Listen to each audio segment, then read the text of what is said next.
নমস্কার বন্ধুরা, আমি আজকে রান্না করব ছানার বড়া করে ঝোল। এখানে আমি 1 কেজি দুধের বাড়িতে ছানা করে রেখেছি। ছানার মধ্যে একটু নুন দিয়ে দিলাম, একটু হলুদ গুঁড়ো দিয়ে দিলাম, একটু মিষ্টি দিয়ে দিলাম, আর দেবো লঙ্কার গুঁড়ো। এর মধ্যে দিয়ে দেবো একটু কর্নফ্লাওয়ার। এবার ভালো মতো মেখে নেব।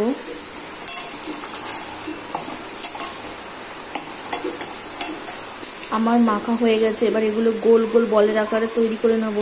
ছানাগুলো সব বলের আকারে তৈরি করে নিয়েছি। এবার এগুলো ডুবা তেলে ভাজবো। কড়াইতে তেল দিয়ে দিয়েছি। এবার তেলটা গরম হলে বলগুলো ভেজে নেব। বলগুলো একে একে করে দিয়ে দিচ্ছি। বলগুলো আমি এইভাবে ভেজে নেব। বড়াগুলো আমি এবার একে একে তুলে নেব। বাকি বড়াগুলো আমি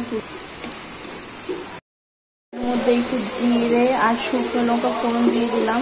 এর মধ্যে আমি আলুটা দিয়ে দেবো। নুন দিয়ে দিলাম। এবার হলুদ দেবো। আলু ভাজা হয়ে গেছে। এর মধ্যে আমি দেবো আদা, কাঁচা লঙ্কা, জিরা বাটা, দেবো একটু কাশ্মীরি লঙ্কার গুঁড়ো।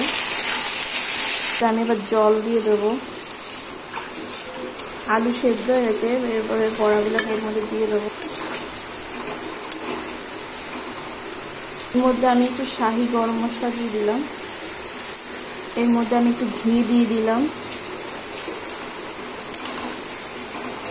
আমার রান্না হয়ে গেছে।